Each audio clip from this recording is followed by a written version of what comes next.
그래서 법의 허점을 친일파 후손들이 이용하려 할 때 사법부가 헌법의 기초에 입법 취지에 맞는 판단을 했어야 한다는 지적도 나옵니다.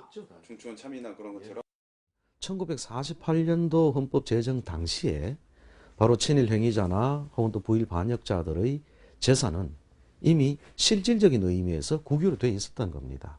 결국은 대법원은 헌법 자체가 갖고 있는 기본 정신을 지향하는 해석을 포기하고 그런 문헌에만 집착하는 해석을 함으로써 헌법의 기본 정신을 아주 철저히 훼손시켜버린 그런 결과를 낳은 것이라고 볼 수 있습니다. 그런데 특별법의 한계는 이뿐만이 아닙니다. 특별법은 1904년 러일전쟁부터 1945년 해방까지 일제에 협력한 대가로 취득한 재산을 친일 반민족 행위자의 재산이라고 규정했습니다. 여기서 대가로라는 말이 발목을 잡는 상황이 생겼습니다. 명백한 친일파의 재산인데도 대가성을 입증해야 한다는 규정 때문에 국가가 환수를 하지 못한 경우까지 생긴 겁니다. 1941년 조선 총독의 자문기구인 중추원 참의를 지낸 박필병. 경기도 안성과 충북 일대에는 당시 박필병의 땅을 밟지 않으면 지날 수 없다는 말이 나돌 정도로 땅 부자였다고 합니다. 그럼 여기 일대 박필병 식당이 많았어요? 여기 꽤 많았었지 그냥.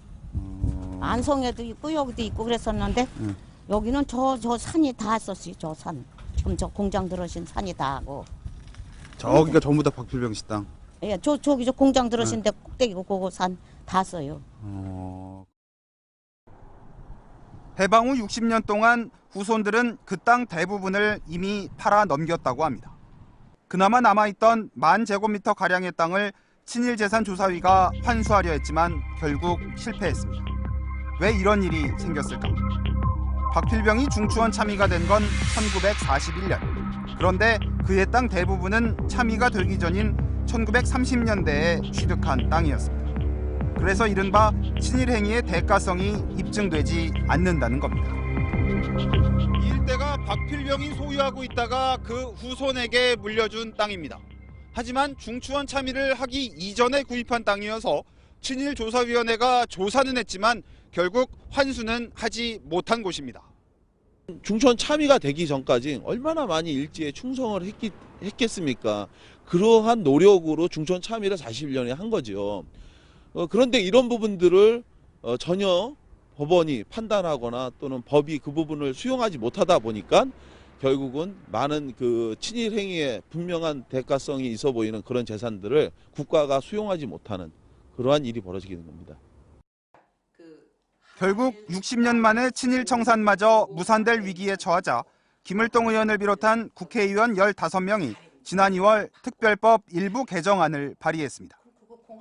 한일 합병의 공으로라는 그런 부분을 그걸 삭제한 것입니다. 나라를 지켜야 할 고위 지도층들이 일제로부터 자기와 거액의 은사금 받고 또 그들에게 협력한 행위는 이건 한일 합병의 직접적인 공을 떠나서 누가 보더라도 중대한 친일 반민족 행위이기 때문에 굳이 뭐 한일 합병의 공으로라는 그런 단서 조항이 붙어야 할 필요가 없다고 저는 생각합니다. 그러나 법이 개정될 수 있을지, 만일 개정이 된다 해도 현재 진행 중인 소송에도 적용될 수 있을지, 또 이미 판결난 이해승 사건은 어떻게 할 것인지 등 여러 가지 논란은 계속될 것으로 보입니다. 애초 정부는 친일 재산을 환수하면 그 돈을 독립운동가와 그 유족을 위한 기금으로 쓸 계획이었습니다. 서울 삼각산동 30제곱미터 임대아파트에 사는 78살 임영애 할머니. 부친과 모친이 둘 다 일본 유학까지 다녀온 의사 집안이었지만 부친 임병률 선생이 3.1운동을 주도한 뒤 고문 후유증으로 숨졌고 그 후손들까지 평생 가난한 삶을 짊어져야 했습니다. 아이 고생. 배가 고파서 고생했어. 그냥 배기도 못 땡겼어요. 배가 고파서 그냥. 아 그냥 고생도 다 지긋지긋하게 했어요. 현재 국가에서 지급하는 30만 원 정도의 보훈연금이 임할머니 수입의 전부입니다. 할머니는 먹고 사는 문제조차 해결이 쉽지 않아 보였습니다. 또 30